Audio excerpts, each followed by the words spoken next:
في كتير سنة تالتة في متسلسلة النشاط الكيميائي ما بيعرفش يحفظ العناصر الفلزية اللي موجودة في المتسلسلة.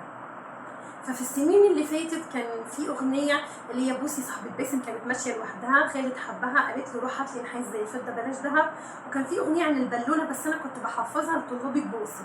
جاء الترم ده غير أشياء في المتسلسلة فغيرت لكم أول جزء فيها، يعني خليتها برضو على نفس النظام اللي قديم بس غيرتها على حسب العناصر اللي عليكم دراستها.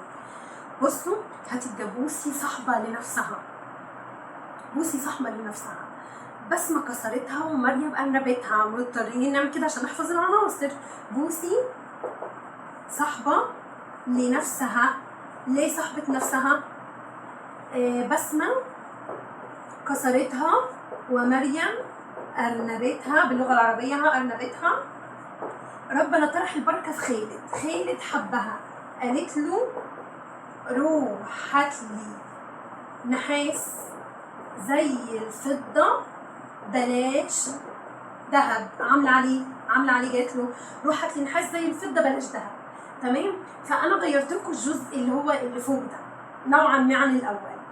بوسي صاحبه لنفسها، طبعا متسلسله النشاط الكيميائي مشروحه بالتفصيل تحت صوره القناه، هتلاقي علامه كده فيديو او مثلث مكتوب تفاعلات الانحلال ومتسلسله النشاط الكيميائي، هتضغط عليه سنه تالته تدخل على فيديو الشرح عشان تذاكروا متسلسلة النشاط الكيميائي. بوسي صاحبة لنفسها، صاحبة نفسها أكيد كسروها، بسمة كسرتها ومريم أرنبتها. ربنا طرح البركة في عمه خالد، خالد حبها قالت له روح هات لي نحاس زي الفضة بلاش دهب. يلا نسمعهم.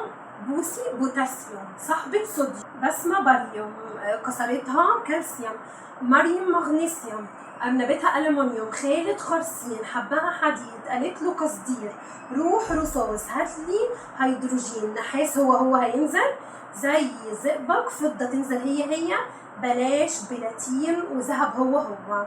بس كده والله إنها أغنية من تأليفي بيرفكتو.